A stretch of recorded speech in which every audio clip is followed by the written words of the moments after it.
sobre el Sename que estaba en boca de todo últimamente. Así que voy a seguir dando la bienvenida a la gente que se está uniendo. Qué bueno que participen de esta instancia. Eh, el esquema es bien simple, es un tipo de conversatorio, donde yo al principio daré una introducción, donde también mi compañera Ingrid, Ari García, también la Bianca, vamos a estar comentando, y también estos expositores van a responder algunas preguntas, ya sea de nosotros, del público, y va a ser básicamente, como dije, un conversatorio. Así que muy bienvenidos a todos ustedes. Parto con la presentación, ¿vale? Antes, todas las preguntas que quieran hacer, feliz si me las pueden mandar a mí por el chat. Yo me puse por eso el nombre de preguntas, para que me encuentren. Y ahí después, si alguien quiere ser anónima, me dice anónimo, y si no, yo voy a leer el nombre de la persona que la hizo, para después ir haciendo las preguntas acorde a la conversación. Exacto. Así que eso, si todas las preguntas a Alicia García, que tiene el nombre de pregunta. Yo ahora voy a partir con una breve introducción, contextualización, para que todos estemos en el mismo nivel de la conversación, y después vamos a presentar a nuestros expositores. Así que, en primer lugar, voy a partir hablando. El Servicio Nacional de Menores tiene por misión la protección de los menores cuyos derechos han sido vulnerados, de quienes están en proceso de adopción, y es un ente de colaboración con el sistema judicial con niños entre 14 y 18 años. Hacia el año 2016, un 60% de los niños, niñas y adolescentes estaban en el SENADE por infracción a la ley, mientras que el otro 40% se encontraba ahí por medidas de protección. Según la ley, un padre, madre, tutor queda inhabilitado para el cuidado del menor cuando éste no logra garantizar la seguridad de él. Se intenta en primera instancia que los niños queden bajo la tutela de su familia de origen. Sin embargo, se hace un despeje mediante la evaluación de la familia, y si se determina que no están habilitados, quedan disponibles para la adopción. Los niños y niñas que llegan al Sistema Nacional de Menores es un tema que no descansa. Quienes trabajan allí o han tenido la oportunidad de conocer la realidad un poco más de cerca, saben lo complejo que es generar espacios seguros y de protección para las infancias que han sido vulneradas. Este tema, cada un par de años, se vuelve viral, ya sea por un video o una noticia, y pasa a tomar tribuna de las discusiones públicas. Pero una vez que pasa el trending topic, parecen desaparecer los problemas. El 2019, la PDI lanzó un informe con cifras desgarradoras. En el 100% de los centros del Sename hay una vulneración reiterada y sistemática de los derechos de los niños y niñas y adolescentes. Como futuros y futuros educadores, sabemos que la niñez es clave en el desarrollo de las personas y que todos los niños y niñas son dignos y sujetos de derecho. Múltiples reformas en los últimos años. Aparecieron las familias de acogida, y el año pasado se aprobó el nuevo servicio Mejor Niñez. Bueno, por todo lo que mencionó Alicia y Matías, es que nosotros quisimos crear esta instancia invitando a distintos expositores, tremendos expositores, que de una u otra forma han tenido la oportunidad de conocer un poco más de cerca toda esta realidad. El primer expositor es Benjamín Rodríguez, que es director ejecutivo de la Fundación Padre C. María. Después tenemos a Rosario Moreno, autora del libro Huellas Imborrables. Después tenemos a María José Castro, que es directora e implementadora del nuevo servicio Mejor Niñez. Y por último tenemos a Francisco Covarrubias, que es fundador de Proacogida y Acoger Es. Ahora los invito a ustedes, exponentes, a presentarse brevemente y que nos expliquen un poco más cuál es su relación con el Sename y cómo y por qué llegaron a ello.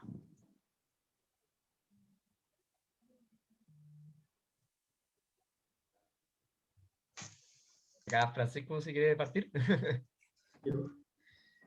Bueno, mi nombre es José Francisco Covarrubias, soy familia acogida de un niño maravilloso que va a cumplir 4. Antes de ser familia acogida, estuve muy sensible a la temática, a propósito de la muerte del Sename. Y marché, como muchos chilenos marchamos, y me dio mucha rabia. No solamente por la realidad que se estaba denunciando, sino que también porque no se sabía mucho de las familias de acogida, siendo que no son una realidad que se inventó el año pasado, hace 10 años. Estamos desde los años 90 con familias de acogida. Entonces me dio mucha rabia y creé una fundación que se llama Pro Acogida. Y esta fundación es parte de una red que funda una campaña que se llama Acoger es. Eso, soy psicólogo y trabajo en una consultora que se llama Focus.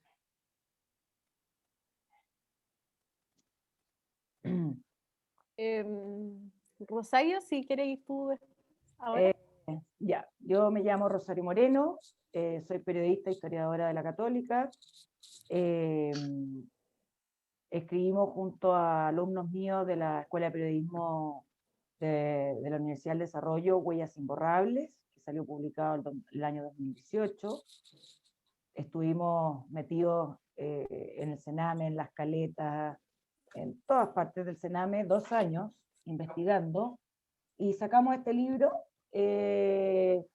que, como digo, salió el año 2018, que fue muy bien, va en su segunda edición, muy contento porque influyó en las políticas públicas, lo citó hasta el mismo presidente cuando creó la Subsecretaría de la Niñez, y bueno, conocer lo bueno de este trabajo, que no habla de cifras, no habla de números, no habla de Excel, sino que habla de personas, de seres humanos, y desde las distintas miradas de los que trabajan en el Sename, de los que van al Sename, de los papás que dejan a sus niños en el Sename, que el cocinero del Sename, que los jueces de familia, que carabineros, o sea, una mirada como 360 de todo lo que pasa ahí. Y bueno, las conclusiones fueron, la verdad, terribles. Después espero darlas, pero la principal es que no se saca nada con invertir en un niño, sino se invierte en la familia del niño. El niño es un síntoma del problema que tenemos en la sociedad, y si no se trata a este niño de forma integral con la familia, no sacamos nada con invertir millones y millones. Esa es mi principal conclusión.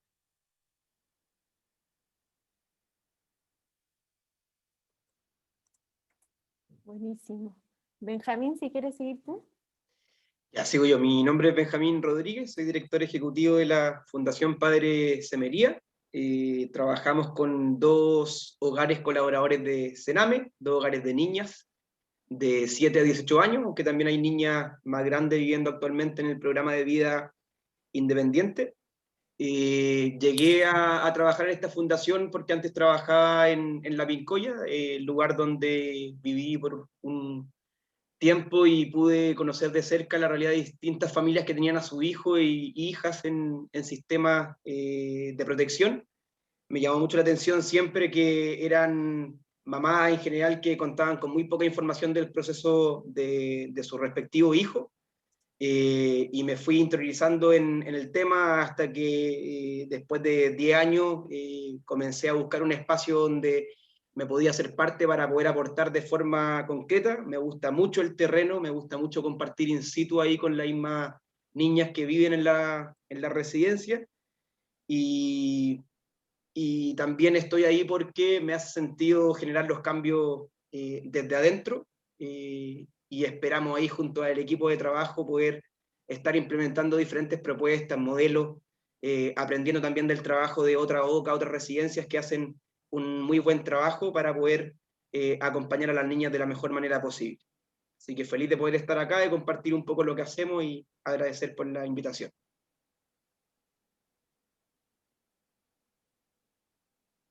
Me toca. Buenísimo. Y ahí, por último, nos queda María José. Sí. Primero quiero agradecerle a ustedes la invitación. Me siento honradísima de estar compartiendo este panel con Benjamín, Francisco y la Rosario, que ellos sí son expertos probablemente en protección. Yo no vengo del área de la protección, vengo del área de la educación. Fui subsecretaria de Educación Parvularia hasta hace muy poco, hasta enero, y asumí este tremendo desafío de liderar el servicio de protección especializada que le hemos llamado Servicio Mejor Niñez. La verdad es que tantos años trabajando en educación y muchos de ellos en vulnerabilidad, me tuvo siempre muy cerca de la protección especializada, pero efectivamente esto requiere especialización y requiere una experticia importante. El desafío que tenemos es tremendo. Tenemos, ustedes saben, unas cifras muy dolorosas de niños que al año están en distintos programas de protección, no solamente en residencias, que es lo que uno más tal vez conoce, también en programas ambulatorios, son 120.000 niños más o menos, y tenemos que trabajar entre todos por efectivamente poner a los niños al centro, poner a los niños en el lugar que se merecen, y que esto no sea solamente frases que uno dice que suenan bonitas. Tenemos que hacer todo para que esto verdaderamente se transforme en eso, y que realmente todas las políticas públicas que impulsemos, por supuesto desde el servicio, pero muchas otras que vamos a impulsar en conjunto con los distintos sectores, verdaderamente vayan en beneficio de cada niño y cada niña en el país que está sufriendo maltrato o que está siendo vulnerado en sus derechos. Así es que encantada de estar en este conversatorio. Como digo, me siento honradísima de estar compartiendo el panel con 3 expertos. Así es que espero llevar una buena conversación y estar a la altura de lo que ustedes se merecen un jueves a las 8 de la tarde. Que los felicito por estar en esto. Aunque estemos en pandemia y no tengan otro panorama mejor, lo sé. Jueves Santo.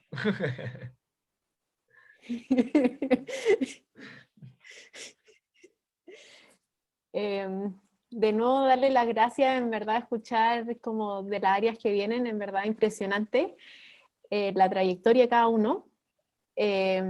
Ahora nosotros tenemos algunas preguntas que son más dirigidas, que van a servir para poder profundizar un poco más en el área de cada uno, pero obvio invitado a comentar en cualquier momento, cualquiera, así que la primera pregunta que tenemos es para Rosario.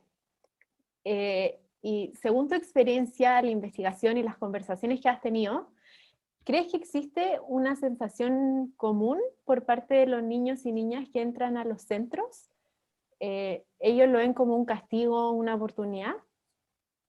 A ver, Ingrid, los niños que llegan a los centros de protección del Sename son niños vulnerados, es decir, que viven en hogares en que los papás son drogadictos o alcohólicos o los han violado desde chicos. Entonces, son niños que han vivido en el infierno en su familia. De hecho, cuando nosotros hicimos la investigación, con quien más nos costó poder hablar, lo logramos, pero nos costó, fue con los padres de estos menores, porque ellos saben, sienten vergüenza, saben que son malos padres, saben que lo han hecho mal, etc. Entonces, la sensación de los niños en general, cuando ingresan al Sename, no es que quieran ingresar al Sename, ¿ya? Nos tocaron casos puntuales de niñitas que ellas se acercaron al Sename para que las autointernaran, digamos, que eso es muy triste. O sea, imagínate ir al Sename, por favor, sálvenme de mi familia. Pero en la mayoría de los casos, ellos no quieren, ellos lo que buscan, estos menores, es que el Estado intervenga a la familia, con ayuda de tipo psicológica, con ayuda de tipo laboral, con ayuda de tipo de desintoxicación, etc. Pero en la familia, no sacar al niño de la familia y llevarlo al Sename. Entonces, eso es lo que tiene que entender la autoridad, y creo que lo entendió en el proyecto de ley que se aprobó a fines del año pasado y que costó mucho que se aprobara por varios problemas internos del Congreso. Se dejó como en claro que la rehabilitación de un menor tiene que pasar por la rehabilitación de toda la familia, o si no, no sacamos nada. ¿Ah? A mí me llamó mucho la atención cuando el presidente Piñera hizo su discurso cuando se creó la Subsecretaría de la Niñez, que es un organismo nuevo, creado en 2018, y él leyó en su discurso y nombró el primer testimonio de que salen huellas imborrables, que a la cual entrevisté yo, en una caleta, que ella abandonó el Sename y se fue a una caleta, y Y él dijo en esa oportunidad que el testimonio que dio Ana María, creo que se llama,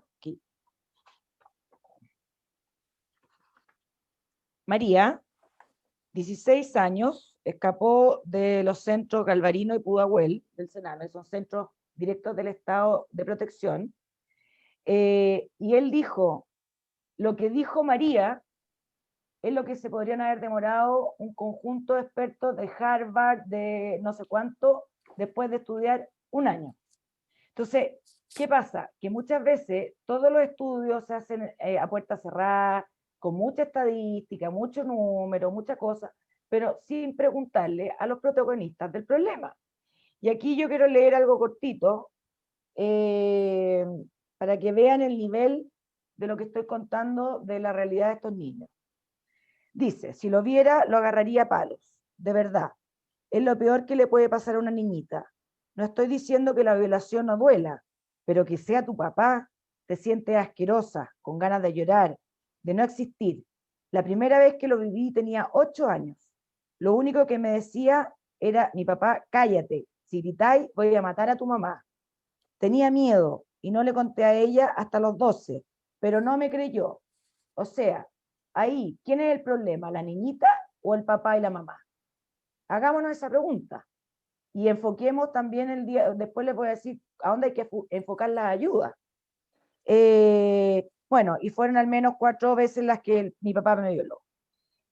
¿Cuál es el texto que el presidente Piñera tomó para decir, cresta, aquí estamos, aquí es donde está la experta de Harvard que viene una caleta? ¿Ah?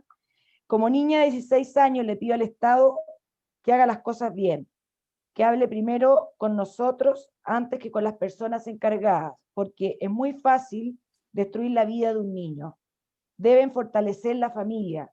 A uno lo mandan al Sename porque está mal con la mamá, pero ¿por qué está mal con la mamá? Deben preguntarse más allá. Aquí, cuando pasan estas cosas, llegan y retiran al niño, ¿ya? Lo sacan. Pero veamos, ¿qué pasa? ¿Cuál es el problema? Entonces, ¿qué saco yo con llevarme a María si esa familia tiene 4 hijos y va a pasar lo mismo con Juanito, con Pepito, con Sutanito?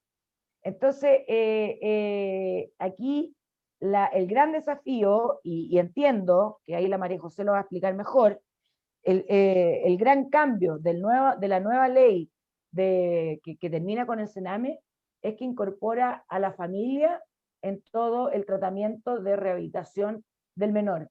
Porque, ¿qué saco yo, por ejemplo, con tener, me estoy extendiendo, lo sé, mírenme feo, yo tener al menor toda la semana en el Sename, si el fin de semana lo van a recoger los papás, se va a ir a la casa y le va a pasar lo mismo, la van a violar de nuevo, la van a maltratar, entonces no sirve, ¿ya? Así que eso es lo que digo, los niños en general son niños que van obligados al Sename, que hubiesen querido que arreglaran a su familia en vez de llevarlos para allá, y en el caso muy menores hay niños que van por su propia cuenta. Eso.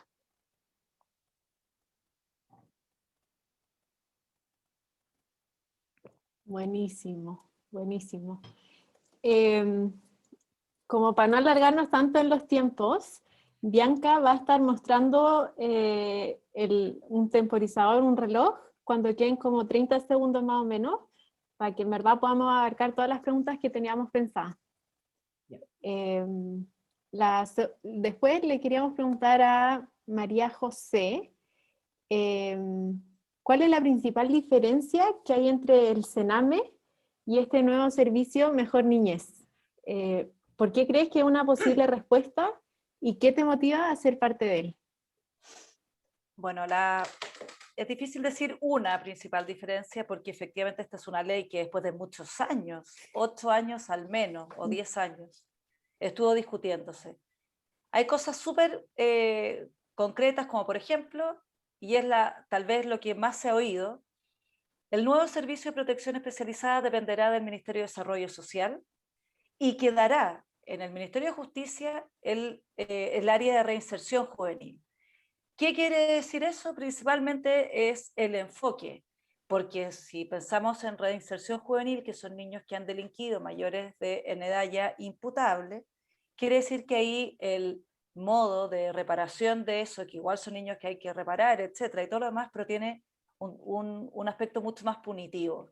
Acá es entender la protección especializada de niños que han sido vulnerados en sus derechos, como lo decía la Rosario, y entender, el segundo gran cambio es que hoy día, en este nuevo servicio son sujetos de atención el niño y toda su familia, su entorno, incluso también su entorno que no es familiar directo, pero que tiene relación con el niño.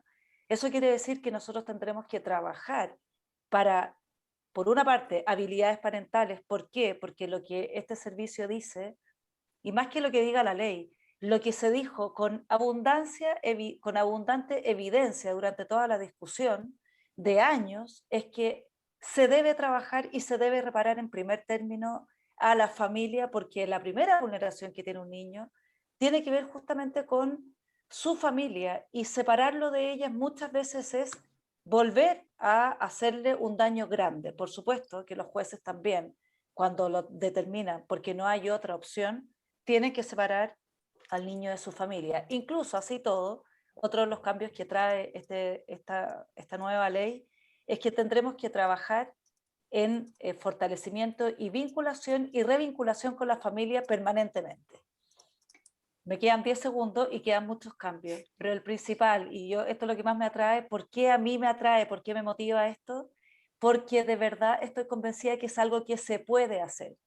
Algo que no puedo tolerar es que todavía escuchemos gente que dice, del mismo Congreso, que aprobaron estas leyes y de distintas partes, que esto simplemente es un cambio de nombre y que esto no lo vamos a lograr porque, en fin, porque existen los privados, porque ustedes saben que aquí hay mucha discusión. Yo estoy convencida que si nos proponemos tener el interés superior del niño y tener a los niños al centro, vamos a lograr, no solamente por el trabajo que haga este servicio, que por supuesto lo vamos a hacer con toda la fuerza y con toda la seriedad que corresponde, es porque como sociedad tenemos que ser capaces de hacernos cargo. Y para eso, el primer desafío es cambiar el lenguaje. Yo les propongo que ya en esta reunión no hablemos de los niños del Sename, no sé si lo hemos hecho, pero no hablemos de los niños y niñas de Chile. Son nuestros niños, podrían ser nuestros hijos, los de ustedes, podríamos ser alguno de nosotros. Entonces, lo primero, cambiemos lenguaje.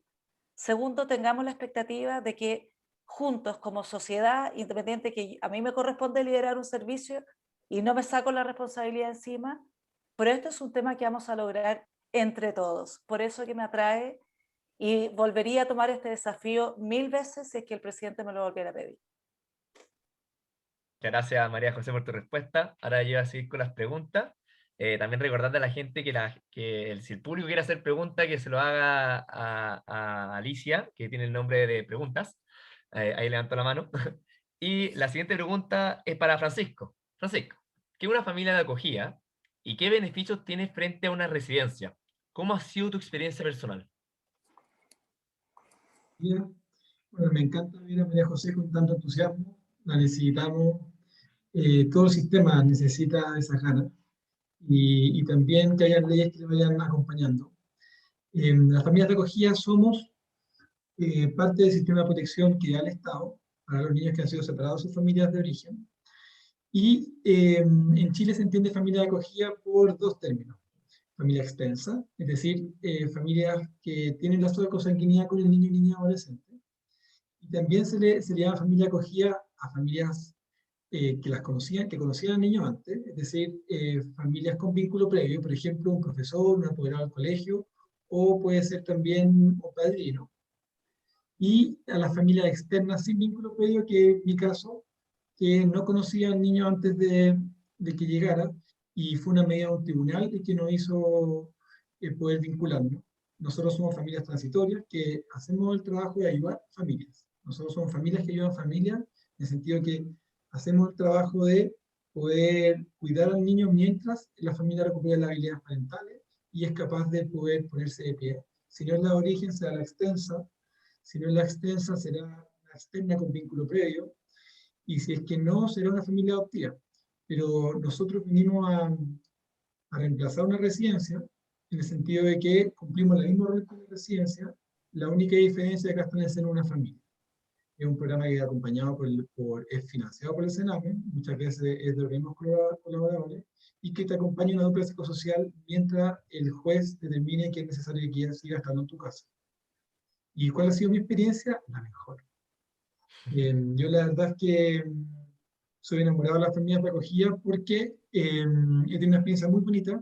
Me llegó un niño que llenó de alegría esta casa, un niño que estaba muy mal, pero el tiempo del postnatal, no sé si ustedes sabían que es el postnatal para las familias de acogida, el tiempo del postnatal nos permitió generar un vínculo y poder conocernos y hacer familia. No una familia para toda la vida necesariamente, una familia de corazón, pero también hoy día están todas las posibilidades para seguir contactados. Entonces las familias de acogida somos una gran alternativa, no para todos los niños. O sea, no venimos acá a decir de que todos los niños, niñas y adolescentes del Sename van a poder vivir siempre en familias de acogida, pero desde la campaña Acogeres hay al menos 1.880 interesados en serlo, y eso es mucho, pensando que hoy día hay 3.000 y tantos niños en residencia. Eso. Buenísimo, buenísimo. Ahora, como una pequeña acotación, lo invitamos a que prendan las cámaras para que se pueda dar un poco más esto de la interacción. Así que feliz si se motivan con eso. Y ahora la pregunta para Benjamín es, cuando se habla de Sename, y especialmente de las residencias, se suele asociar esto a algún tipo de tragedia. ¿Cuáles son tus motivaciones para seguir trabajando día a día en esta tarea que es tan compleja? Qué buena pregunta, Ingrid. En primer lugar, también me pongo a disposición como fundación, obviamente, hacia María José. Creo que tenemos que estar todos bien alineados con los cambios que se vienen en el nuevo servicio, así que voy a contar con nosotros y me imagino que con muchas otras residencias que estamos persiguiendo el mismo objetivo. Hay muchas motivaciones, pero la principal son las niñas, los niños y los adolescentes. Creo que por ellos y por ellas trabajamos. A mí en lo personal me hace mucho sentido acompañar cada uno de sus procesos. Creo que ellos son los que realmente importan, a los que realmente hay que escuchar. Muchas veces nos perdemos escuchando a personas que opinan por fuera, a la política en sí, y hay un capital muy importante en ese sentido humano que son los niños, niñas y adolescentes que viven en carne propia lo que pasa día a día en la residencia, y me motiva por sobre todas las cosas el acompañarlos como en este proceso y no desistir. O sea, si bien es difícil, creo que no hay que bajar los brazos en ese sentido y avanzar por cada uno de ellos. También me motiva mucho cambiar el sistema por dentro, contribuir quizás a esta nueva política pública y poder ponernos a disposición para poder colaborar, avanzar con ideas, con propuestas. Ahí participamos en una mesa de residencia activamente, donde he conocido a personas muy valiosas que han dedicado la vida por estos temas, a personas que llevan trabajando muchos años en su respectiva residencia, en OCAS en general, y de verdad que se hace una pega increíble que muy pocos conocen o que conocemos. En tercer lugar, me motiva mucho también cambiar desde adentro. Yo soy periodista, pero trabajo en otra área, aunque igual siempre meto la cuchara en las comunicaciones, cambiar un poco la forma en la cual comunicamos. Hace poquito hubo una polémica ahí de un video que se viralizó por diferentes lados. Me dio mucha pena que se haya viralizado de esa forma porque seguimos vulnerando los derechos de los niños y las niñas sin saber realmente lo que está pasando al interior de la residencia. Nosotros podemos ser actores ahí responsables de eso, y les dejo esa primera invitación en ese sentido, a ojalá empezar a mostrar lo bueno, a avanzar con esperanza, a creer en los cambios, a creer en el nuevo servicio, independiente de la creencia e ideología que tenga cada uno. Acá no es una carrera política, son los niños y niñas que son los que tienen que estar al frente, y por ellos y por ellas tenemos que realmente dar la vida y cambiar el sistema para que ojalá se acaben las vulneraciones que hemos visto en todos estos años, y que cada uno de ellos pueda realmente estar en un espacio de protección, para que también en el corto plazo, en el caso de la residencia que nosotros dirigimos, puedan volver a vivir con familia o con algún adulto significativo que pueda acompañarlo y acercarse a los niños y a las niñas que están, en este caso, en la residencia. Es un proceso muy, muy duro, es un proceso difícil para cada uno de ellos, pero estoy seguro que con esperanza, uniendo fuerzas, cambiando el paradigma de las comunicaciones y haciendo la pega ahí en terreno, proponiendo nuevas ideas, podemos hacer un gran cambio a nivel de política pública para que los niños, niñas y adolescentes dejen de ser vulnerados en nuestro país y para que pasemos a un sistema basado en el amor, en el cariño y en la protección, que es lo más importante. Buenísimo, buenísimo.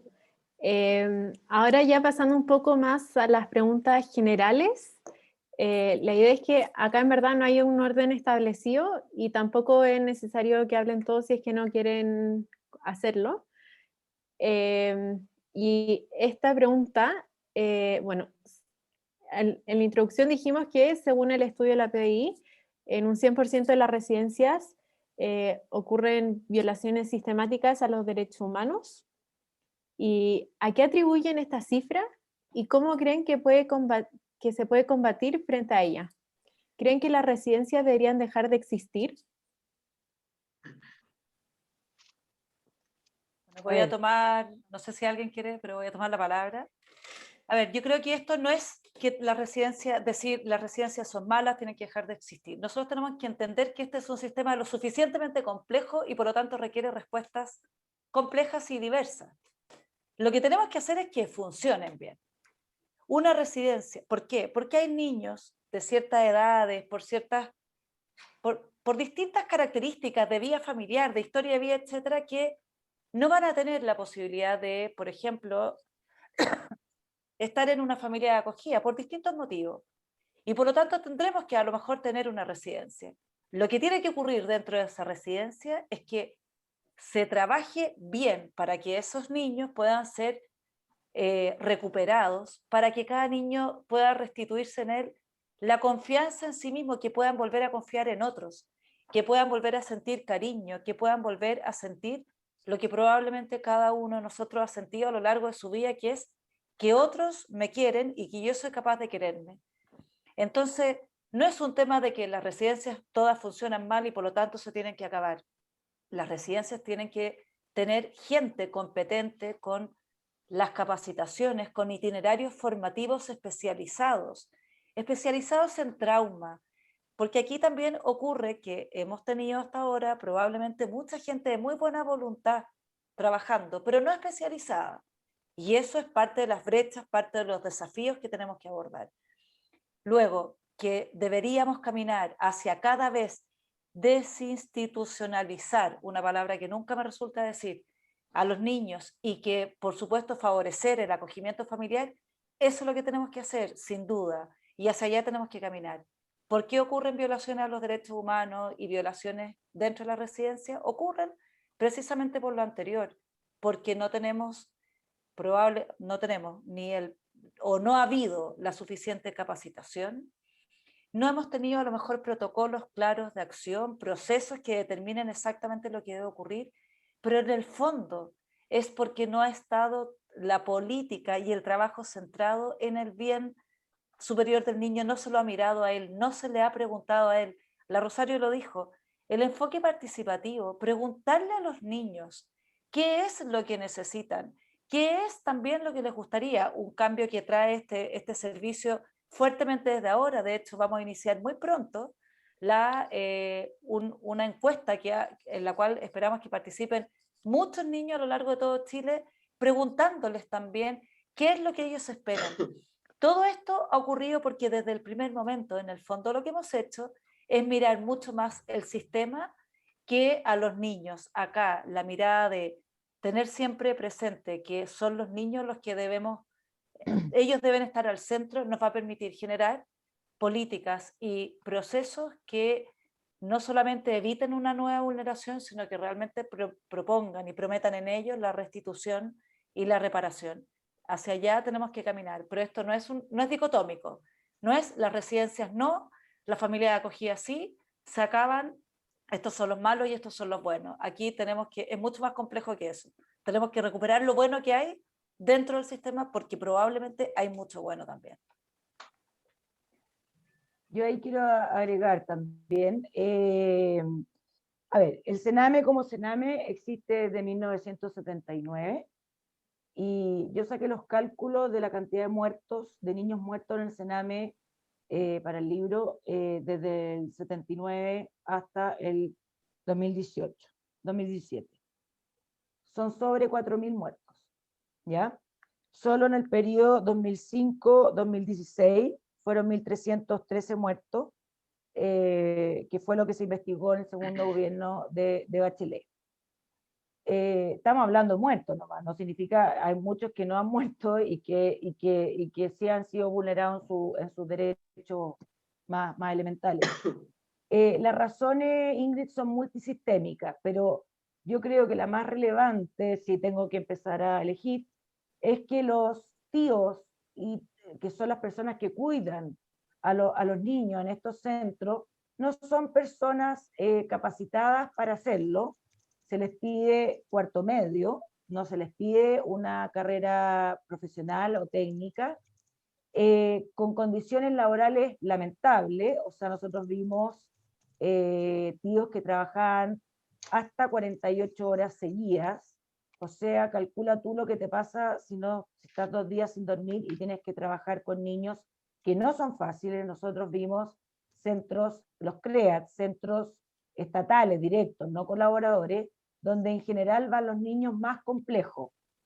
Entonces, no lo justifico, pero yo entiendo a un tío que si lleva 2 días sin dormir y se le acerca a un niñito a pegarle, porque, como digo, yo estuve imbuida ahí y son complejos, y le pega, el tío se defiende y también puede maltratarlo, etc.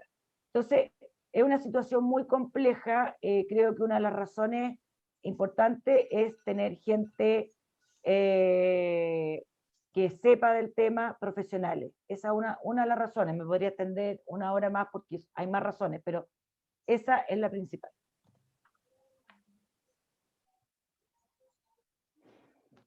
Sumado ahí a lo que dice Rosario, que comparte lo que estaba diciendo también al final. Con respecto a la pregunta, creo que las residencias deberían dejar de existir. Creo que la oferta actual para que los niños, niñas y adolescentes en este caso tengan un sistema de protección, dada la vulneración que recibieron por algún familiar o algún adulto que haya estado cercano a ellos, me pasa que hay que mejorar el sistema de protección. Hay que invertir para que el sistema de protección sea mejor. Cuando hablamos finalmente de personas que trabajan en estos espacios y que no cuentan con la formación, veo día a día ahí a la educadora trato directo que, a pesar de que no cuentan con una formación de estudios superiores, la gran mayoría de ellas dejan todo en el día a día para poder acompañar a los niños y a las niñas de la mejor forma, con sueldos que son bien bajos. A pesar de todo eso, su esfuerzo es gigantesco. De hecho, en verdad creo que hacen una pega admirable, que muy pocos de nosotros quizás la podríamos hacer. Muchas personas que trabajan en la residencia tuvieron también una historia bien triste, una historia de vulneración, y es por eso que se acercan a estos espacios. Entonces se requiere, aparte de mejores condiciones en este caso para poder trabajar, también de mucho acompañamiento emocional en ese sentido para poder mantenerse en estos espacios. Y de esa forma poder acompañar a los niños de la mejor manera posible. Así que también pondría los esfuerzos ahí en que ojalá las OCAs, el funcionamiento de la residencia, no dependan en este caso de la subvención que se recibe del Estado, sino que finalmente se puedan recibir el financiamiento necesario para poder acompañar a las niñas y a los niños de la mejor forma posible. Sé que se ha hecho un esfuerzo gigantesco, de hecho la subvención ha ido creciendo harto con el pasar de los años, y eso es lo que también nos trae este nuevo servicio, y esperamos que siga aumentando para que realmente podamos contar con las personas necesarias para acompañar de la mejor forma posible a las niñas y a los niños, con profesionales muy preparados y también con aquellas personas que son cercanas al contexto de los niños y niñas y que son muy relevantes en el día a día para poder acompañar ese proceso de reparación, ir sanando las heridas que están abiertas para que después en un futuro se pueda dar un escenario mejor y más esperanzador en ese sentido. Todos conocen la historia de este río abajo, río arriba, de un pueblo que recibía en el río a personas que estaban ahogando, que se hizo especialista en poder construir maneras de rescatar los puentes y se organizó de tal manera de poder salvar rápido. Pero nunca se preguntaba por qué es que venían bajando por el río personas que estaban ahogando. Entonces no fue sino hasta que subieron río arriba a darse cuenta cuál era el envenenamiento que estaba produciendo un río en un pueblo anterior, que pudieron ir a la fuente del problema. Y claramente la fuente del problema no son las residencias, hay que ir río arriba, y río arriba somos un país que no te paga un arriendo si es que estáis mal. Yo trabajé 7 años con gente que vive en la calle, y ni a la gente que vive en la calle se le paga un arriendo cuando está mal. Somos un país que a las mujeres que están en alcoholismo o drogadicción no hay suficiente tratamiento para las mujeres. Entonces, en el fondo, llegamos tarde si es que no fuimos capaces de pagar un arriendo, si no fuimos capaces de poder acompañar a una mujer que se quería rehabilitar. Y además que ahí ven cómo es vivir en una comuna donde hay tiroteos, donde hay bandas, donde no hay esperanzas de buenos trabajos. Entonces, en el fondo, nosotros somos un país épico en la cantidad de vulneración a los derechos de los niños, pero esto es porque también somos un país épico en clasismo y en autocentrismo. Entonces, en el fondo, el tema de cambiar la palabra menor es súper importante. Son niños sujetos de derecho, niños, niñas y adolescentes sujetos de derecho, porque no son menores que nosotros. Cambiar la palabra protección en el sentido de que no, lo que estamos haciendo solo es garantizando derechos. No estamos protegiendo al desvalido históricamente desde la caridad se salvaba, sino que estamos garantizando derechos, y por eso es que es súper importante que en este tiempo la ley de garantía que está en el Congreso y la nueva Constitución sean oportunidades para poder colocar no a los niños en el centro, colocar a las personas, a las familias en el centro, y para poder alcanzar los derechos río arriba, cosa de no tener que estar salvando personas río abajo. Buenísimo, buenísimo. Tenemos como otra pregunta general. Bueno, actualmente el sistema es mixto. Hay instituciones que son manejadas por el Estado y otras que son particulares. Durante este último tiempo se ha cuestionado especialmente la existencia de estas últimas, con frases como no podemos dejar las tareas tan complejas en manos de privados. ¿Cuál es su postura al respecto? ¿Creen que esta es una tarea que solo debe realizar el Estado? ¿Y hay espacio para las iniciativas particulares? A ver, yo quiero tomar la palabra. Creo que ese tipo de frases caen en la ideología típica de la izquierda, y lo voy a decir con todas sus letras, que le encanta el asistencialismo y que el Estado lo vea todo. Yo creo que el sistema es bueno cuando es mixto, cuando hay ayuda estatal, con coordinación y cooperación con privados. La mejor mezcla es la mezcla entre los dos. Eso atañe más como a campaña política, a campaña, y se puede ver, es una campaña comunicacional que uno lo puede ver más allá de esto, ¿ah? Va en todo, va en todo. Así que yo creo que es de gente que sabe poco del tema, que no conoce lo que ocurre en el Sename, y que es gente que sí le importa la ideología. Así que es triste, injusto, para mi gusto, y me molesta la gente que cae en el discurso de esas personas, porque es también ser una oveja del rebaño. Eso. Yo creo que aquí lo importante es que como Estado, lo que tiene que hacer el Estado es garantizar que todos los niños y niñas, en este caso, puedan volver a creer en ellos, desarrollar al máximo sus potencialidades. Esa es la visión del Estado. Lo que no puede hacer es discriminar quién lo haga, porque lo importante es que el que lo haga bien. Y tanto el Estado como los privados deben tener estándares altísimos de exigencia. Y aquí yo me voy a tomar de algo que dijo Benjamín o la Rosario. Efectivamente tenemos que llevar hacia la profesionalización de quienes trabajan aquí, pero ojo, que a veces son los educadores de trato directo, los que a veces tienen menos años de formación, los que mejor lo hacen. Y en eso no se nos puede, no, por eso que acá no tenemos que distinguir, y creo que la discriminación no es o porque es público, porque es privado lo dejo fuera, o porque no tiene años, no sé, no tiene suficientes estudios, tampoco puede trabajar acá. Acá lo importante es que los estándares exigentes de calidad tienen que estar para todos. Y como Estado tenemos que ser capaces, eso sí, lo que nos corresponde a nosotros es fiscalizar lo que nosotros hacemos y lo que los privados hacen. Acá lo discriminatorio sería que como Estado dijéramos yo a la administración directa no le exijo y le exijo al privado. Por supuesto que eso está mal. Y sabemos que hay una ideología que a veces tiende hacia allá. A mí más que la ideología aquí, a mí lo único que me importa, y lo digo como directora de este servicio, es que todos quienes lleguen a trabajar en el área de la protección especializada lo hagan porque tienen la vocación de hacerlo, porque van a poner el mejor de sus esfuerzos en hacerlo, y nosotros así les vamos a entregar los recursos a los privados si son privados, por supuesto, y les vamos a exigir tanto a los nuestros, entre comillas yo digo nuestros porque yo soy el Estado hoy día, o lo mismo a los nuestros y lo mismo a los privados. No podemos seguir distinguiendo. Esta discusión ideológica es absolutamente agotadora y ha estado en educación, ahora está acá, en todas partes. ¿Qué es lo importante?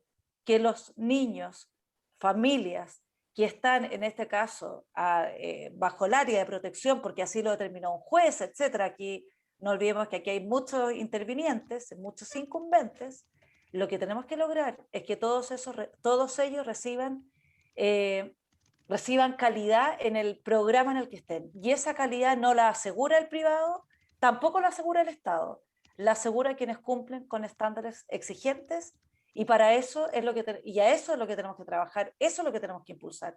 No seguir con discusiones ideológicas que finalmente solamente conducen a temas estructurales que no vienen jamás a la solución del problema de fondo. Y sumado ahí a lo que dice María José, me alegra mucho escucharla, porque desde adentro ahí el trabajo que realizamos en la residencia, creo que mucho se golpea a las OCAs por el trabajo que realizan, que son la gran mayoría de la oferta, en este caso actual. Los organismos colaboradores de Sename, que en general son en este caso fundaciones que administran, que cuentan con residencias de niñas o de niños y adolescentes. Tampoco estoy de acuerdo en que hay que eliminar en este caso a las OCAs, pero sí que para funcionar, como lo dije anteriormente, creo que el financiamiento tiene que ser mayor porque es la única forma de poder realmente mejorar la intervención y que sea de calidad en el día a día. Cuando digo que me alegra mucho escuchar a María José es porque creo que hay que dar el paso a una colaboración entre el Estado y el privado, entre el Estado y la fundación. Mucho se habla actualmente de exigencias y de fiscalización y poco de colaboración. Mucho se exige también desde el Estado hacia la residencia, pero en situs, como lo que vemos día a día, es que no hay una lógica de trabajo en conjunto. Muchas veces se nos exige, por ejemplo, el que las niñas estén bien, el que las niñas no hagan abandono de las residencias, por qué tal niña decidió abandonar la residencia, y nos tomamos con problemas de salud mental que nosotros, los que trabajamos en residencia, muchas veces no somos capaces ni siquiera de poder trabajarlos, por lo mismo que les decía antes. Entonces, en ese sentido, ojalá dar el paso a una lógica de trabajo colaborativa, a una lógica de trabajo comunitaria, donde realmente el Estado se ponga a disposición también de quien ejecuta los programas. No estoy refiriéndome a que no tiene que haber ningún seguimiento, hecho todo lo contrario.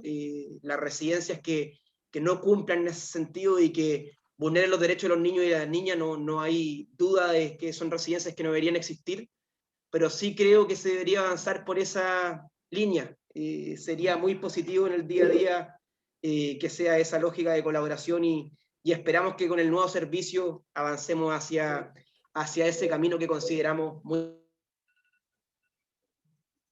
importante. Muy muy sobrepasado, sin respuesta, donde pedimos apoyo a salud y no llega, donde vemos que los niños y las niñas terminan siendo invisibilizados muchas veces a pesar de todas las dificultades que tienen y que decimos que estamos entregando nuevas oportunidades, pero no lo es así. Y creo que esa forma de revertirlo es solo con un trabajo en conjunto, dejando un poco de lado la lógica de la fiscalización y pasando una lógica de trabajo colaborativo que creo que nos puede ayudar muchísimo para poder avanzar. Creo que hay dos respuestas. Primero está la de agua arriba. Podemos estar en agua abajo peleándonos si es que este lo debe ver el Estado o lo deben ver los privados. No son privados, en verdad, la palabra de organismos colaboradores sin fines de lucro. Pero no, pero este abogado lo veo yo, no lo reanimo yo. No, agua arriba necesitamos más Estado. Y necesitamos mucho más Estado. O sea, no puede ser que estas familias que no habla Rosario no hayan llegado tan tarde. Que solamente nos preocupemos de salvarlas. Ojalá llegar antes y llegar con buena educación, con buenos barrios, con buenos empleos. Y agua abajo, igual hay una discusión que es que no soportamos más. Por lo menos habemos miles, y puedo decir por primera vez miles, de familias que estamos cansados de la discusión de o Estado o organismos colaboradores sin fines de lucro. No, nosotros no queremos marchar, no queremos seguir retuiteando que el Sename es una mierda. Perdón por la palabra, pero no queremos seguir en eso. Hay miles de familias que queremos, no somos ni Estado ni privado. Así queremos ser parte de Francisco, algo pasó con el micrófono. Perdón, habemos muchas familias que no somos ni Estado ni privados y queremos ser parte de la solución. Que no hemos estado salvando a nadie, hemos estado simplemente repitiendo. Y sin embargo ahora somos miles los que queremos recibir a niños en nuestras casas con el Estado, y ojalá fuerte, porque hoy día la familia de acogida con 70.000 pesos solamente se puede llegar a la clase media alta y alta. Con 70.000 pesos de subvención, créanme que no hay muchas familias normales, porque hoy día con los ingresos normales uno no logra poder recibir un niño más en su casa con 70.000 pesos y hacerla bien. Y necesitamos más Estado y necesitamos mejores privados para que nos acompañen, que nos ayuden en la llegada, en la despedida y en todo el proceso de la restitución de esos derechos. Entonces, en el fondo, es como que pensemos agua arriba y también pensemos que agua abajo había un Estado que estaba invisibilizado, que se llamaba ciudadanía, se llamaba familia, y esa familia no estábamos en la ecuación, y hace tiempo que queremos entrar, y hoy día con el nuevo servicio es una tremenda oportunidad para que miles de familias entremos a este país acogedor, porque esos niños no son de Sename ni de los privados, son de todos, y muchos queremos hacer un aporte para ellos. Y ella. Muchas gracias. No sé si alguien más quiere seguir un poco con este tema. Ya sé que todos hablaron, pero si no, vamos a seguir a las preguntas. Yo, Alicia, solamente quiero tomar una frase que dijo el primer ministro de Educación que tuvimos en este gobierno, que fue: se necesita más Estado y más privados. No es dicotómico. Efectivamente, el Estado lo tiene que hacer bien. Y para eso tenemos que modernizar el Estado y que el Estado esté al servicio de las personas. Pero la verdad es que esto no es menos, no, en este caso concreto, lo mismo que en educación, es más Estado y mejor Estado, eficiente al servicio de las personas, y más privados que también lo hagan muy bien. Y juntos, en colaboración, den lo mejor para, en este caso, la protección especializada de los niños. Muchas gracias, María José, y muchas gracias por todas sus intervenciones. Ahora vamos a pasar a la sección de preguntas del público. Recuerden que pueden mandármelas aquí al chat mío por interno. Nos han llegado muchas, así que estamos intentando hacer una selección entre que no se repitan y de los temas más que consideramos que podrían ser más relevantes y en el que puedan como opinar más personas. Entonces la primera pregunta es una que hizo Antonia Zamorano. No sé, Bianca, si la podrías desmutear. Ya la Antonia ya sabe que va a hablar. Antonia, levanta la mano para poder encontrarte rápidamente. Ahí estás. Ya, ¿me escucho? Sí. Ya. Bueno, hola, me gustaría saber qué nos recomiendan, o sea, ya que ustedes son como más expertos, ¿qué podemos hacer porque, o sea, yo por lo menos recién estoy en mi primer año de universidad y para mí es súper frustrante como estar encerrada en mi casa, no poder hacer absolutamente nada por niños que probablemente están sufriendo día a día y bueno, como de qué manera podemos aportar aunque sea algo mínimo, pero eso. Y bueno, también quería comentar que me siento muy afortunada de estar aquí, aunque sea virtualmente, con la autora del libro que me hizo cambiar mucho mi perspectiva de los niños de Chile. Un libro que duele mucho en el alma, pero sirve mucho para aprender y empatizar con estos niños. Y eso, la verdad es que su libro me hizo mucho, o sea, en mí. Y eso. ¿Puedo hablar? Antonia, qué bueno que te leíste el libro, el libro es muy duro. Ahora saqué otro libro, por si lo quieres leer, que también muestra una realidad muy dura. ¿Ah? Lo acabo de sacar ahora en marzo. Antonia, mira, yo también, igual que tú, soy exalumna de la Católica, amo la Católica, tengo la UC en el corazón. Creo que no solo crea buenos profesionales, sino que líderes que cambian al país, ¿ya? Así que yo la recomendación que le doy a todos los que nos están escuchando es que saquen el potito de la estufa, ¿ya? De la zona de confort y ayuden a las familias, no a los niños, porque en general hay mucha gente que quiere ayudar a los niños. Ayudemos, como lo he dicho en todo este conversatorio, a los papás. Los que están en educación, vayan y ofrézcanle, enseñarles a leer. O sea, estamos partiendo de ese nivel. O a perfeccionar la lectura, o a contar cuentos, o enseñarle a cocinar. O sea, a ver, yo me tocó un caso de unos voluntarios que fueron y le enseñaron a hacer un queque. Y el marido, que era alcohólico, llegó a la casa y llegó mucho más tranquilo porque sintió olor a quequito dentro de la casa. Ah, o sea, eso es lo importante, no los estudios de Harvard, ¿ya?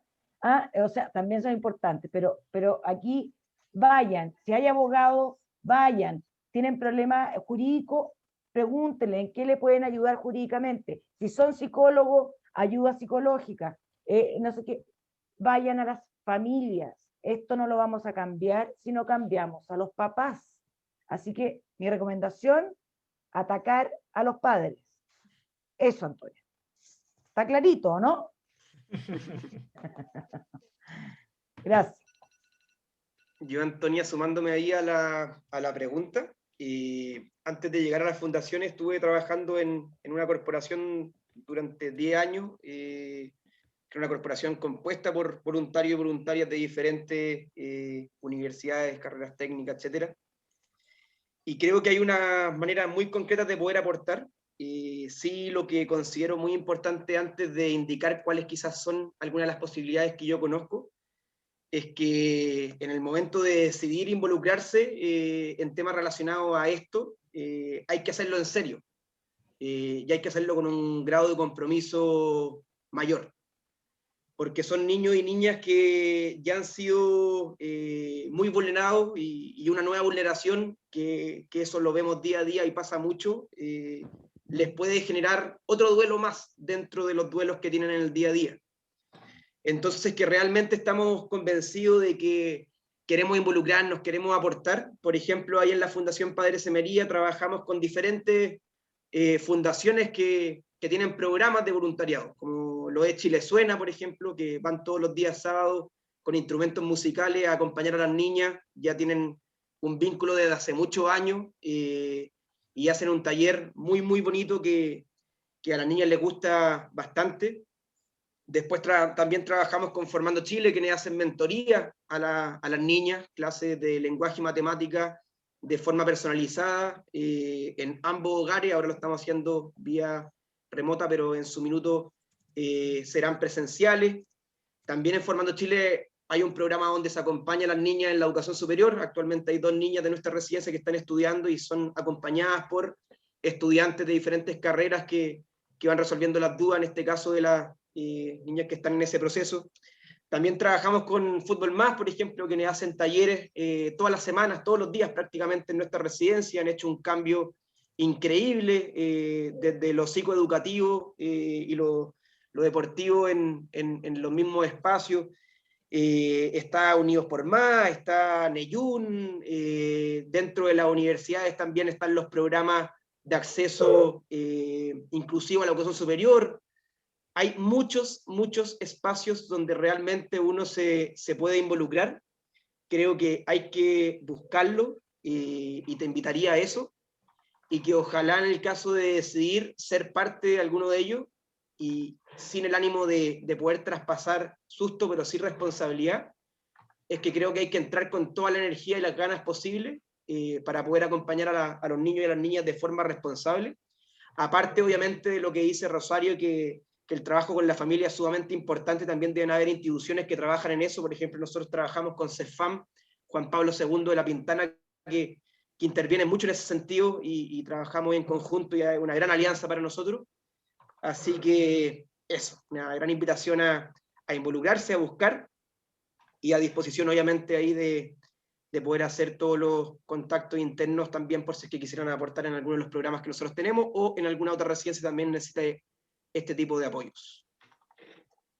Algo que me gustaría agregar en esto es que yo creo que hoy día los jóvenes, ustedes, todos los que están aquí, se comprometen de una manera que a nosotros, por lo menos a mi generación, nos emociona. Cada vez me junto más con distintas fundaciones formadas por ustedes, haciéndose cargo de una manera muy comprometida y muy, diría, profesional también. El año pasado, durante la pandemia, la cantidad de jóvenes que estaba acompañando a otro de modo online, remoto, y que sacaron adelante. Hay muchas cifras que muestran los niños que aprendieron a leer gracias a que hubo otro joven dispuesto a dar varias horas de su día, sábado o lo que fuera, por acompañarlos. Bueno, aquí se han nombrado un montón de fundaciones, que están la mayoría de ellos, cuando me encuentro con que el director ejecutivo tiene 25 años, son personas de la edad un poquito más viejos que algunos de ustedes, porque aquí hay algunos que todavía son más jóvenes, pero quiero decirles que tienen una fuerza y un compromiso que yo de verdad lo admiro, y creo que ustedes eso no lo tienen que dejar. Yo siempre digo, nosotros durante mucho tiempo yo era bien crítica de un voluntariado que era asistencialista, de un voluntariado que era, lo hacía pero de un modo muy asistencialista. Yo hoy día lo que veo es que en los voluntariados que hacen la gran mayoría de los jóvenes, que por lo menos me ha tocado a mí que se relacionan con este propio servicio, es un voluntariado que es profesional, que cuando se comprometen en serio y no dejan de ir un sábado porque amaneció lloviendo, si es que el tema es ir, por ejemplo, un sábado. Esto es algo que ustedes tienen hoy día como un activo. Creo que en eso, Antonia, existe tú con esas ganas, estoy segura que seguro estás comprometida ya en algo, pero eso es un activo al cual hoy día creo que tienen que seguir trabajando. El día de mañana esas fundaciones los puede llevar por caminos distintos y, bueno, sacar adelante su profesión, y desde donde estén siempre, por supuesto, van a poder seguir aportando. Pero creo que hoy día, yo les voy a decir algo que me pasa. Entrevisto mucha gente y la verdad es que ya es raro encontrarse con jóvenes, no sé, por recién salidos de la universidad o un poco mayores, que no hayan tenido un paso importante en fundaciones. Eso en mi época no era así. En mi época teníamos como un voluntariado que no tenía nada que ver con el compromiso que tiene hoy día. Eso es algo que hay que seguir trabajando.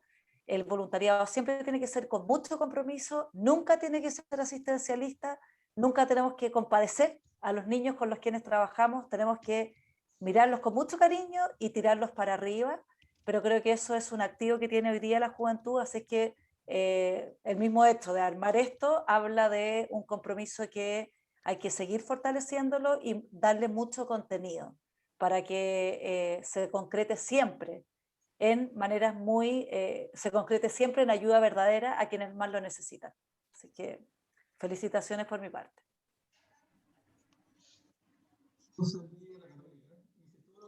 Francisco, no se escucha. No Yo te salí de la escuchas. Católica, Ahí sí. ¿no nada? Yo salí de la Ahora sí. Católica e hice todos los voluntariados que te puedes llegar a imaginar. Pasé por todas las regalías, fui presidente de centro alumno, pero no me hacía muchas preguntas. Y yo me acuerdo de nuevo con la metáfora de río arriba, río abajo. Río abajo la gente no se preguntaba por qué es que llegaban personas ahogándose en el río. Y hasta que alguien se dijo, ¿pero por qué? Y fue a indagar. Y al indagar encontró que habían personas envenenándose río arriba. Y yo te invitaría a hacerte preguntas. Y ahí yo te puedo proponer al menos 3 preguntas que me hago yo, ahora de adulto, porque a tu edad no me hacía ninguna. Hacía todos los voluntariados, pero no me hacía preguntas. ¿Por qué en Chile llegamos a 20.000 dólares? ¿Cómo fue? Sí, $20.000 per cápita. No, me equivoqué. Llegamos a 20.000. No los números, pero llegamos a ser los jaguares de Latinoamérica. Porque es que llegamos a ser un país parte de la OCDE y sin embargo en la mayoría de las poblaciones en Chile hay balacera. No se refiere a poblaciones difíciles, a poblaciones normales. ¿Por qué hay familias de acogida del año 1990, Antonio? Y no sabías tú que había postnatal. No sé cuántos de ustedes sabían que había postnatal. Y no hay solamente 200 familias de acogida en todo Chile. Entonces, ¿cómo puede ser de que en todos estos años no se haya masificado esta? Porque es que en la Católica, yo y muchos de ustedes, ha tenido muchísimos ministros y presidentes, y sin embargo se generó el estallido social. Entonces yo creo que la universidad es el tremendo tiempo para poder combinar acción con preguntas. Quizás con preguntas profundas y difíciles de poder resolver, como el tema del estallido social, quizás podemos ir río arriba y poder ver no solamente de salvar a 1, 2 o 3, sino que ir a las causas. En paralelo, a hacerse las mejores preguntas, tenemos que ir a trabajar con esas familias, que decía Rosario. Estoy totalmente de acuerdo con ella. Pero no puede ser sin hacernos preguntas. Chile estaba huyendo, año 96, 97, pero Chile estaba así en la cresta de la ola, y sin embargo hoy día está muy mal pelado el chancho y hay mucho intento, y tenemos que parir una nueva constitución. ¿Qué? Yo no tengo la respuesta, pero quizá entre todos podemos irnos haciendo.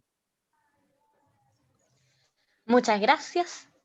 Ahora para seguir con las preguntas, para poder seguir con esta conversación tan entretenida, vamos a cortar un poquito los tiempos de palabra y vamos a dejarlo en 1 minuto y medio. Sé que es poquito, pero obviamente si están en la mitad de la idea y es espectacular, vamos a dejar que sigan. Pero para que por favor estén pendientes a la Bianca y traten de respetarlo. La Bianca va a estar ahí mostrando el tiempo, para que please la miren, porque esto está muy interesante y hay muchas preguntas que, lamento a todas las personas que mandaron, no vamos a poder hacerlas todas claramente. ¿Me pueden anclar? Con esto, sí, eso, la Bianca va a estar arriba anclada.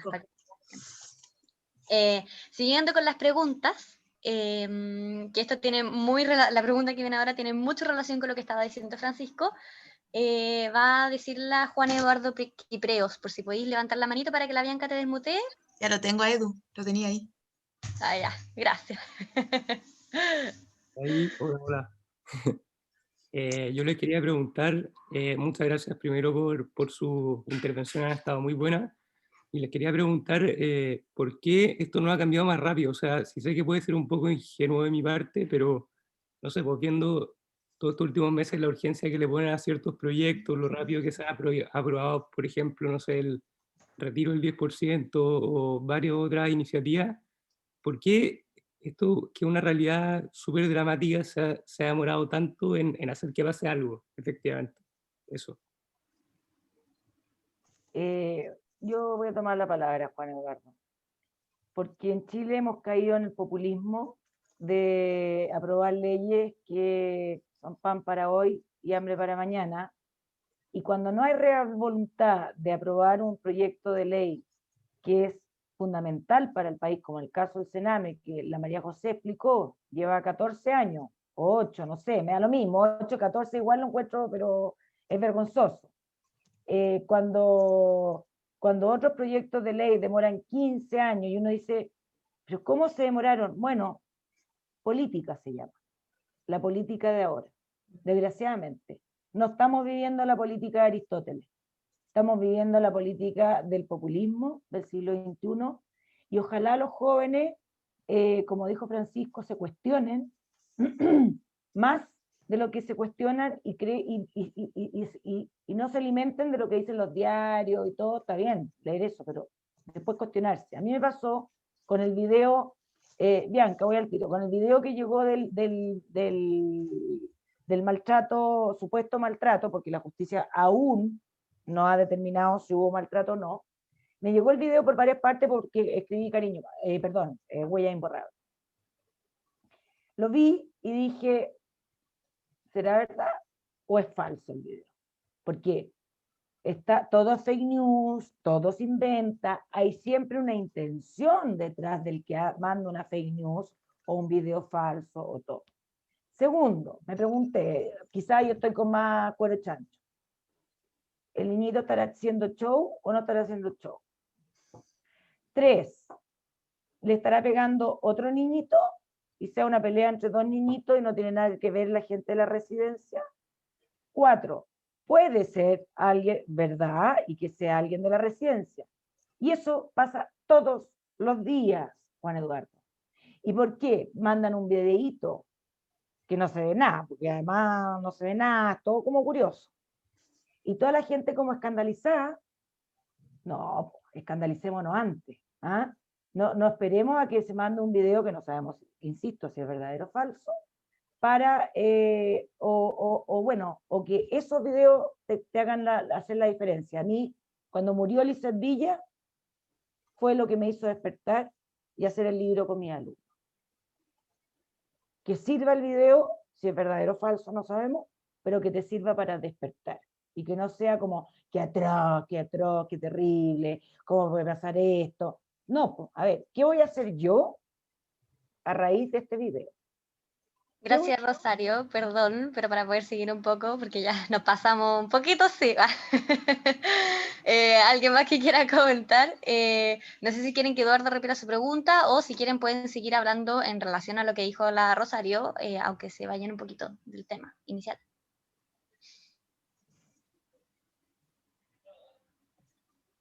Creo que quiere hablar. Sí, Benjamín, ahí mandé la solicitud. Ahí sí, perdona, que estoy medio resfriado, así que le pido a la Bianca que me silencie por si es que toso mientras. Yo creo que falta voluntad de que realmente nos pongamos a disposición de los cambios que queremos para el nuevo servicio, que queremos para las diferentes ofertas que existen. Un punto muy importante que siempre he considerado y que siempre lo he conversado con personas que tienen mucho más años que yo y experiencia en el tema es que este tema sigue dependiendo del gobierno de turno y creemos en ese sentido que debería ser fuera de la política, que debería estar dirigido en este caso por un servicio externo, que entiendo que ahí María José nos puede aclarar, pero es una de las cosas que se está intentando como hacer y por eso quizá hay algunas acciones que se van a tomar para poder distanciarse un poco de la política en sí, in situ, y poder confiar, en tercer lugar, confiar realmente en los cambios que se vienen, confiar en las personas que están trabajando, dejar trabajar a las personas que están intentando cambiar el sistema por dentro. Muchas veces nosotros mismos amortillamos, pegamos fuerte, tiramos la piedra, pero muy pocas veces nos hacemos cargo realmente de tirar la piedra con propuestas y creo en ese sentido que si es que realmente generamos mayor desconfianza, si es que dejamos trabajar a las personas que lo están haciendo, si es que hacemos que esto no dependa del gobierno de turno y si es que avanzamos con voluntad, creo que se pueden cambiar las cosas y no seguir avanzando por muchos años como nos hace la pregunta en ese sentido y que no veamos ningún avance. Así que creo que por ahí quizás podemos hacer un cambio en lo que viene del sistema hacia adelante. Yo creo que durante décadas tuvimos invisible esta realidad, una realidad que era visible, pero no la veíamos porque no la queríamos ver. Yo creo que aquí ha habido muchos hechos que han ocurrido en todos los últimos años que han hecho que esto sea visible. Por fin lo fue, efectivamente la política hace que se demoren y el Congreso, y en fin, podemos echarle la culpa a muchas cosas que son absolutamente reales.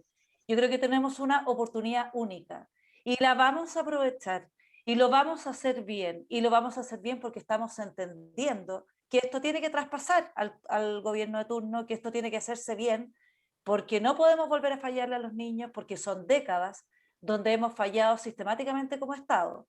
Y esto no puede volver a ocurrir, y por lo tanto creo que tenemos una oportunidad única de, en conjunto con la colaboración público-privada, con todo lo que nos corresponde hacer, de cambiar por fin esta realidad que nos duele y que nos debe seguir doliendo, porque, ojo, esto todavía está pasando. Hay cosas que siguen pasando y esto no nos puede... Y eso es lo que tenemos que cambiar.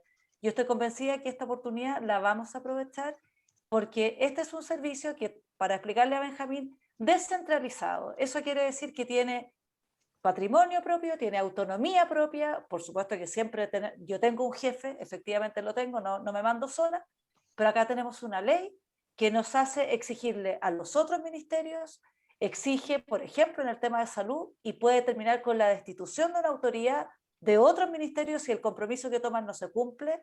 Por lo tanto, tenemos una ley que después de años, muchos años, logramos concordar con oposición y con oficialismo. Hoy día nos corresponde ponerla en práctica y lo vamos a hacer, y lo vamos a hacer de la mejor manera. No le vamos a volver a fallar a los niños del país. Eso tenemos que tener certeza. Gracias, María José. Dale. Yo quiero responder corto y largo. Corto, los niños no votan y los pobres no votan. Entonces, claramente no son primera prioridad. La respuesta larga. Yo no soy experto en residencia y les tengo mucho respeto a los que trabajan en ella. Tampoco en un programa ambulatorio. Como dice la María José Castro, son cientos de miles de niños que están en programas ambulatorios que no necesariamente viven en ese lugar. Pero sí soy experto en familias de acogida.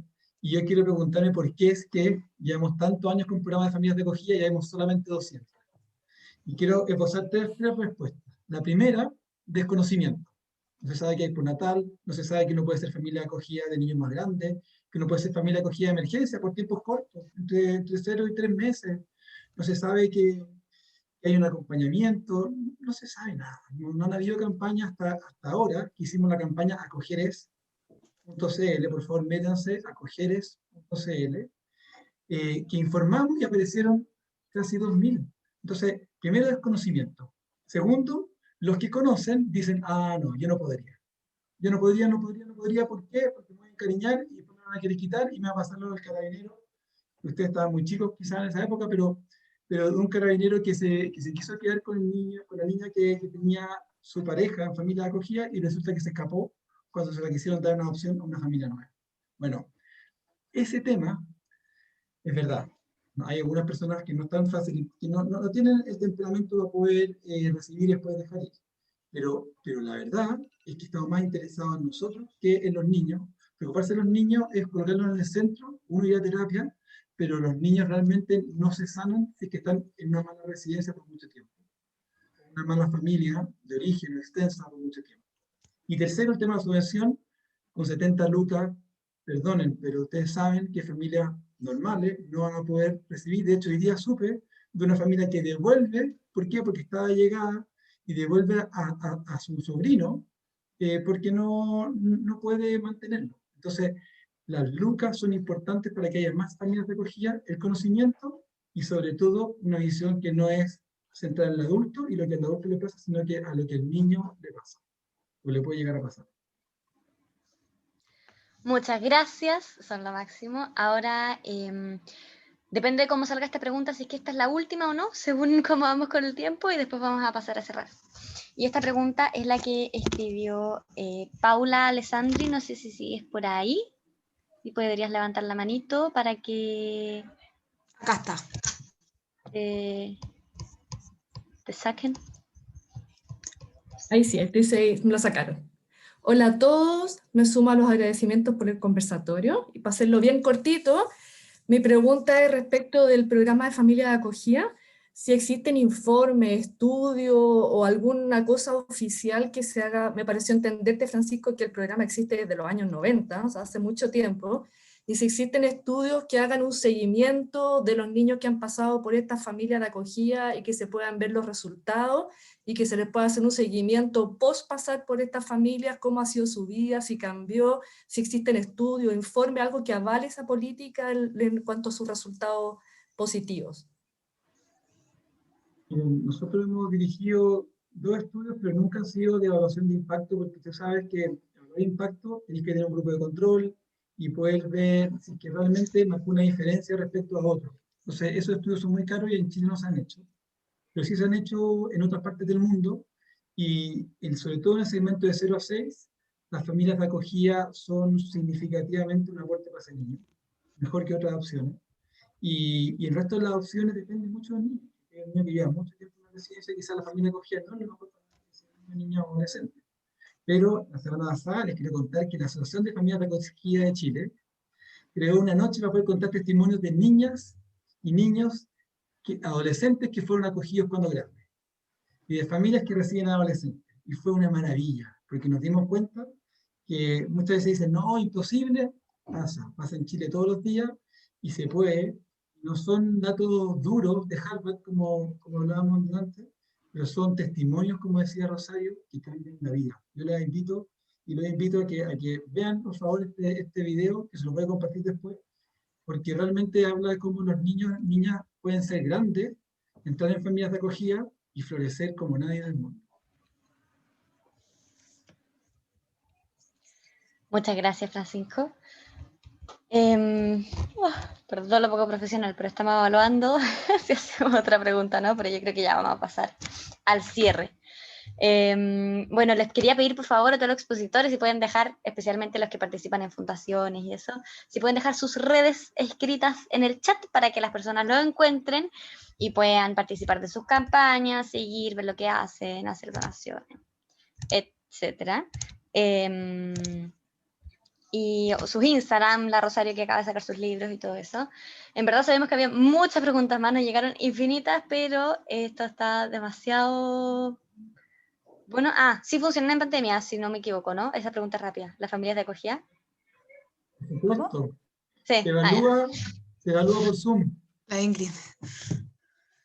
Yeah. Sí, verdad, aquí tenemos una familia de acogida presente. Una de las expositoras. O sea, no de las moderadoras, pues. Ahí está. Saluda, Ingrid. Bueno, ahora entonces para terminar en el cierre y no seguir alargando más y quitarle más de su valiosísimo tiempo, les queríamos preguntar, para esto van a tener entre 2 minutos, 2 minutos y medio, ojalá, para que... Bueno. Les queríamos preguntar 2 cosas. Primero es, en su opinión, ¿hacia dónde creen que deberían apuntar los cambios del sistema de protección de menores para que verdaderamente resguardemos las infancias de los niños? Y lo segundo, que es muy lo que han respondido igual todo el rato, pero a su opinión personal, ¿cómo creen que podemos aportar las personas comunes desde fuera del Estado en esta temática? Especialmente los estudiantes universitarios, que somos la mayoría de aquí. Que igual ya se respondió harto. Así que para partir, no sé si alguien se ofrece, y si no, yo dedocracia. Bueno, si no, María José. Dale, o no sé si alguien habló. Dale. María José. Gracias. ¿Hacia dónde deben ir los cambios? Creo que se ha dicho mucho acá, claramente a favorecer el acogimiento familiar. A ver, creo que el cambio fundamental debe venir antes, debe funcionar el sistema de prevención universal, de protección universal a todos los niños y prevenir para que no lleguen niños vulnerados, y eso es algo que como país tenemos que proponernos. En algún momento tenemos que crecer como país, crecer como a pasar a la mayoría de edad y ser capaces de disminuir los niños que llegan a un estado de vulneración, que deben pasar en el fondo por un juez de familia, por un tribunal que va a derivar a esos niños a un programa de protección. O sea, lo primero es trabajar en esa prevención. Luego, una vez que ya están, creo que el acogimiento familiar es algo que tenemos que favorecer. Hacia allá van nuestras políticas públicas, hacia allá va la ley también. Quiero decirles que con Francisco tenemos una muy buena coordinación y comunicación. De hecho, nos vamos a juntar la próxima semana, estamos trabajando juntos en esto. Estamos exactamente en el mismo canal y en la misma sintonía. familias de acogida que lo hagan bien, bien evaluadas, acompañadas, para que nuestros niños de verdad estén en un ambiente familiar que los favorezca. Así es que eso, por una parte, es favorecer siempre el acogimiento familiar, la revinculación con la familia. Eso significa un trabajo arduo. En segundo lugar, creo que debemos ir hacia avanzar en estándares de calidad para todo el sistema. Y eso significa, también significa fiscalización, pero significa mucho acompañamiento, significa mucha capacitación, significa mucha evaluación y capacitación y acompañamiento permanente, y también, por supuesto que en algún momento también más recursos. Yo creo que hacia allá tenemos que ir. Esta ley no es perfecta, pero quiero decirles una noticia, y aquí tenemos abogados. No creo que exista la ley perfecta. En la medida que hay, en este caso, un Congreso, no existe la ley perfecta. Lo importante es cómo nosotros vamos a implementar esta ley, y estoy convencida que los cambios que trae van en la dirección correcta, que van principalmente en esto: favorecer la familia, entregar mayores recursos, exigir mayores estándares, mayor acompañamiento, mayor capacitación, etc. Ahora, ¿qué pueden hacer ustedes? En el servicio hay espacio, y desde ya se los digo, para muchas propuestas de los jóvenes, que yo creo que cuando los jóvenes se hacen las preguntas adecuadas, tal como decía Francisco, tienen también respuestas que algunos ya no tenemos. Yo creo que aquí es importante, desde el pensamiento, bueno, seguir ideando qué se puede hacer, y pensar ustedes que esas respuestas nosotros las necesitamos, la sociedad las necesita. Háganse las preguntas. Yo creo, en eso coincido plenamente con Francisco. ¿Qué necesitamos? Que se piense más y se piense mejor y se piense con evidencia. Y eso es algo que la universidad, creo, es un espacio privilegiado para pensar más, pensar mejor, hacerse las preguntas, dar las respuestas y darlas a conocer. Créanme que son muchas veces las iniciativas que vienen desde ustedes las que nosotros, o las que se pueden implementar después como política pública. Yo los invito a hacerse todas las preguntas del mundo, a contestárselas y a ponerla a disposición de nosotros, de las políticas públicas, no de nosotros, sino que de las políticas públicas, para que las podamos hacer realidad. Gracias, María José. Y muchas gracias por esta invitación. De nada. Bueno, no sé si quiere seguir, Rosario. Bueno, yo ya dije cómo poder ayudar. Insisto que aquí es la familia la que debe ser el centro de todo el cambio. Concuerdo con Francisco y con lo que dijo ahora la María José, de que hay que cuestionarse, no tragarse como sapito todo lo que nos llega, todo lo que nos dicen. Hay que tener conciencia crítica. Y en ese sentido, cuando nosotros lanzamos Huellas Imborrables, la gente nos preguntaba, bueno, ¿y cuánto se demoraría todos estos cambios? Bueno, nosotros lo pensamos. Y hay que ser honesto y decir la verdad. Yo pienso que con la ley ya aprobada, y que falta un pedazo de la ley, porque falta todo lo que es justicia juvenil, que todavía está entrampada en el Congreso con la miércoles, una generación. Ustedes me van a decir, pero ¿cómo? ¿20 años? Bueno, es que esto es un cambio que tiene que ser radical, multisistémico, de tantas cosas, de cambiar la mentalidad, y desgraciadamente estamos con la generación del sacrificio. Me pueden no estar de acuerdo conmigo, claro, se van a empezar a implementar cositas y todo, pero decir que el nuevo Sename, que no se va a llamar Sename, es un nuevo organismo y que trata a niños y todo bien, yo no digo que sea menos de 20 años. Tenemos que tratar a todos estos niños para que creen y sean unos padres distintos. En el libro Huellas Imborrables, ustedes ven generaciones de 4 generaciones de Sename. Triste.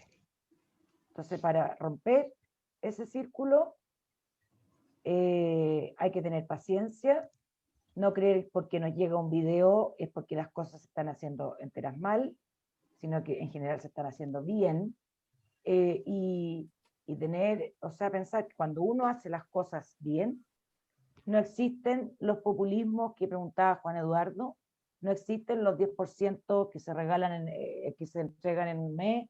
No, cuando se hacen las cosas bien, se demoran, porque uno tiene que sentar bases sólidas y nuevas. Y en el caso del Sename, en mi opinión, yo le doy 20 años. Eso. Muchas gracias, Rosario. Voy a repetir la pregunta. No sé si podrías ir tú, Francisco. Y un poco como la pregunta de cierre es un poco... Y me pidió la palabra. Ah, dale. Bye. No, pero dale Francisco nomás, no hay problema. Hizo. Bueno, voy a repetir la pregunta un poco del cierre ya. Queremos un poco como las proyecciones, hacia dónde ustedes creen que deberían apuntar los cambios de este sistema de protección de menores, ya sea desde lo que ustedes han visto, al final hay muchas opciones, y un poco proyección también de invitación, lo que ya han hecho igual a los jóvenes universitarios aquí presentes. 3 respuestas. La primera es decir, necesitamos una ley de garantía. Yo escuché a esta ministra diciendo que iba a promover esta ley de garantía, la necesitamos hoy. La sociedad civil en gran medida, las residencias casi todas, están a favor de una ley de garantía, necesitamos poder llegar a agua arriba. Segundo, la educación.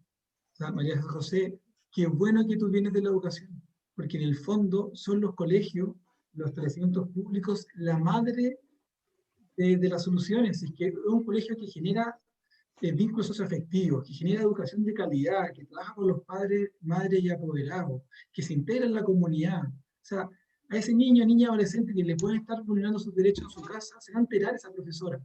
Esos apoderados podrían ser su familia de acogida. Ese colegio podría hacerle seguimiento y no dejarlo partir. Entonces, buenos colegios son protección social. Entonces, hay muy pocos psicólogos de la Católica y muchos profesores de la Católica dispuestos a irse a educación pública o con alta vulnerabilidad, aunque no sea pública, como donde trabajaba María José. Muy pocos, para no decir ninguno. Los que llegamos para poder dirigir. Ya, méteme, pero si es que llego a ser director de ciclo, o ser el psicólogo a cargo, por ejemplo. Pero no nos metemos donde las cuestiones del barrio y nos quedamos. Si nos metemos para hacer un servicio país, pero no nos quedamos. Los de la Católica no nos quedamos en el servicio público largo en la fase con el fin del barrio. Entonces, la educación es base. Y la mayoría de ustedes son educadores, métanse con todo. Un buen establecimiento público es la mejor protección que puede recibir esa familia. Si es que el niño está bien y hay una buena relación familiar. Y por último, obvio, necesitamos más familias de acogida y mejores familias de acogida y mejor acompañadas.